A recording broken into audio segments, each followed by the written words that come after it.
Welcome to my YouTube channel B topic update. B topic update में आपका स्वागत है।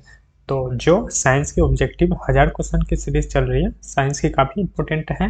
ये इनके तीसरे क्लास की बात कर लें। आज से 59 क्वेश्चन तक हमने पढ़ लिए हैं। आइए हम लोग 60 से बात करेंगे। ये सभी गवर्नमेंट एग्जाम के लिए काफ़ी इंपॉर्टेंट रहने वाला है और रेलवे के लिए जो भी वैकेंसी आ रही है, जो आने वाली है, उनके लिए ये काफ़ी इंपॉर्टेंट रहने वाला है। और जो मेरे जो एलपी टेक्नीशियन के जो वो चल रहे हैं सीरीज, वो भी काफ़ी इंपॉर्टेंट है, उनका भी नेक्स्ट वीडियो अब आएगी। आइए हम लोग इस क्लास की बात कर लेते हैं। आज का पहला क्वेश्चन है, 60 नंबर क्वेश्चन है। ये सारे ऑब्जेक्टिव टाइप हैं और एसपीडी के ये साइंस बुक के हैं, कभी साथ में काफ़ी इंपॉर्टेंट है ये। तो आज का पहला क्वेश्चन है, इस सदी की शुरुआत में हवाई जहाज का आविष्कार किसने किया था? तो हवाई जहाज का आविष्कार किसने किया था, ये आपको बताना है। तो देखिए, हवाई जहाज का आविष्कार किसने किया था, और इनका टेलीग्राम पे सारा पीडीएफ मिल जाएगा, नीचे इसके इंसर्ट भी रहेंगे सारे क्वेश्चन के, तो आप लोग वहाँ से डाउनलोड करके पीडीएफ से भी पढ़ सकते हैं। तो देखिए, 60 नंबर क्वेश्चन का था ये, राइट ब्रदर्स। ये पहली सदी में हवाई जहाज का, डायरेक्ट आप याद रखेंगे, हवाई जहाज का आविष्कार किसने किया था? तो राइट ब्रदर्स ने किया था। आगे है टेलीस्कोप। टेलीस्कोप का खोज किस वैज्ञानिक ने किया था? तो टेलीस्कोप का खोज किसने किया था? तो इसका किया था गैलीलियो ने। काफ़ी इंपॉर्टेंट है, टेलीस्कोप का हमेशा पूछा जाता है क्वेश्चन में, आपको एग्जाम में ऐसे क्वेश्चन देखने को मिलते हैं। टेलीस्कोप तो गैलीलियो। आगे का क्वेश्चन है, निम्नलिखित में से किसमें ऋणात्मक आवेश होता है? तो देखिए, ऋणात्मक आवेश किसमें होता है, ये याद रखिएगा आप। ठीक, बीटा जो भी किरण होते हैं वो नेगेटिव ऋणात्मक आवेश होते हैं, बीटा करने में नेगेटिव चार्ज होते हैं। ठीक, बाकी ये सब पॉजिटिव होते हैं, अल्फा, गामा और एक्स किरणें ये पॉजिटिव होते हैं। आगे हैं, दो उत्तरोत्तर श्रृंग अथवा दो उत्तरोत्तर गर्त के बीच की दूरी क्या होता है? मतलब दो उत्तरोत्तर और दो गर्त होता है ना, तो उनके बीच की दूरी को क्या कहते हैं हम? तो देखिए, इसे आयाम, आवृत्ति, तरंगदैर्घ्य, इनमें से कोई नहीं। तो ये तरंगदैर्घ्य कहा जाता है। तरंगदैर्घ्य आप जानते ही होंगे, जो भी एक ऐसे करके चलती है। ठीक, और बोला जाता है कि दो आया इनके और इनके बीच की जो दूरी होती है, यही तरंगदैर्घ्य कहलाता है। तो ये यहाँ से याद रखिएगा। आगे 64 क्वेश्चन है, पदार्थ के संवेग के अनुपात से कौन सी भौतिक राशि प्राप्त की जाती है? तो पदार्थ के संवेग से क्या प्राप्त होता है? तो वेग प्राप्त होता है। पदार्थ के संवेग से क्या प्राप्त होता है? तो सॉरी, ये द्रव्यमान प्राप्त होगा। वेग, त्वरण, बल ये प्राप्त नहीं होगा, पदार्थ के संवेग से द्रव्यमान प्राप्त होता है। आगे क्वेश्चन है 65, बल गुणनफल है किसका? F बराबर ma होता है। तो F हो गया फोर्स, m हो गया द्रव्यमान, a हो गया त्वरण। तो ma बल गुना मतलब त्वरण गुना द्रव्यमान या द्रव्यमान गुना त्वरण, F बराबर ma होता है। ये याद रखिए फॉर्मूला, F बराबर ma। ठीक, चलिए आगे चलते हैं। 66 क्वेश्चन है, निम्नलिखित में से कौन सी राशि सदिश नहीं है? सदिश नहीं है मतलब क्या? अदिश राशि पूछ रहा है। सदिश राशि हम लोग किसे कहते हैं? तो देखिए, बल, वेग, विस्थापन ये क्या है? सदिश है।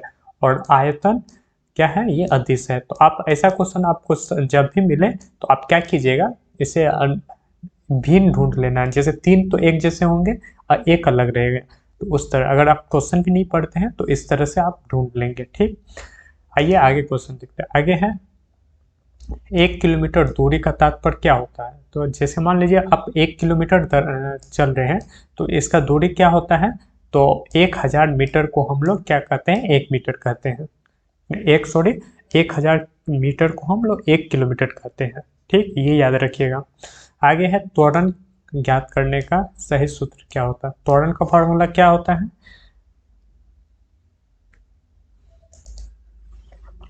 न्यूटन लॉ से आप याद होगा आपको फॉर्मूला, ऐसे जैसे भी बराबर यू प्लस ए टी। भी बराबर क्या होता है? भी बराबर यू प्लस ए टी होता है। ठीक, तो यहाँ से आपको त्वरण ए निकालना है, तो ए निकालना है तो हम क्या होगा, भी इधर रहेगा, यू माइनस में इधर आ जाएगा, और देखिए माइनस में इधर देखो मल्टीप्लाई में टी है तो टी नीचे आ जाएगा। तो ये हो गया त्वरण का फॉर्मूला, भी माइनस यू बाय टी, ये फॉर्मूला याद रखिएगा आप। और ये होता है हाफ ए टी स्क्वायर होता है, अब भी बराबर you plus A plus half A T square भी होता है। तो आप यहाँ से देख लीजिएगा इसका वीडियो, 3 फार्मूला होते हैं, तीनों इंपॉर्टेंट होते हैं। ठीक, आइए आगे के क्वेश्चन देख लेते हैं। आगे क्वेश्चन है सल्फर हेक्साफ्लोराइड अणु का आकार कौन सा होता है।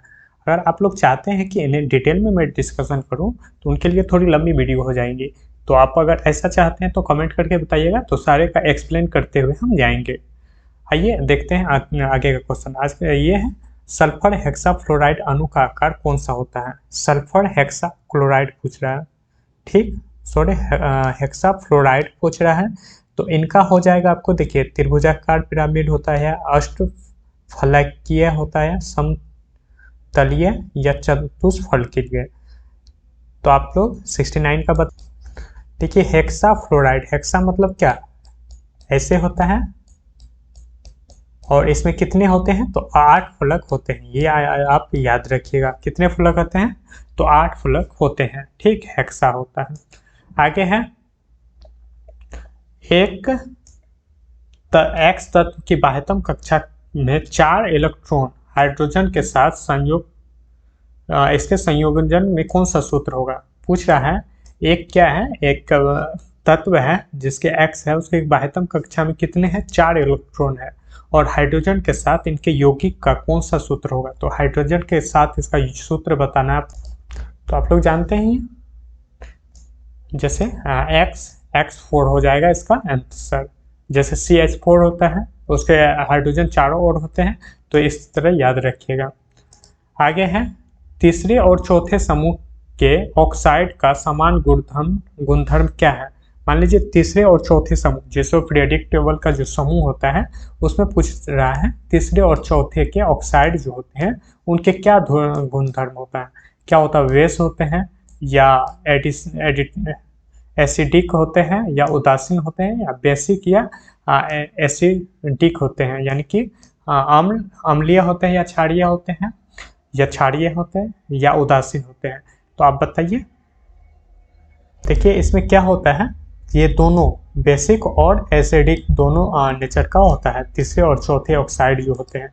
आगे है जिस तत्व के परमाणु में 2 प्रोटॉन 2 न्यूट्रॉन और 2 इलेक्ट्रॉन हो उस तत्व की द्रव्यमान संख्या कितने होते हैं। देखिए क्या होता है, किसी परमाणु जो भी है न्यूक्लियस, इसमें इलेक्ट्रॉन बाहर चक्कर करते हैं, प्रोटॉन और न्यूट्रॉन होते हैं। तो देखिए बाहर पूछ रहा है तो प्रोटॉन और न्यूट्रॉन दोनों जुट के इसका जेड बन जाता है। ठीक, तो इसी को बाहर कहा जाता है। तो इनमें कितने, तो 2 हैं, क्या है, 2 है न्यूट्रॉन और 2 प्रोटॉन है, तो ये 4 हो जाएंगे इसके द्रव्यमान।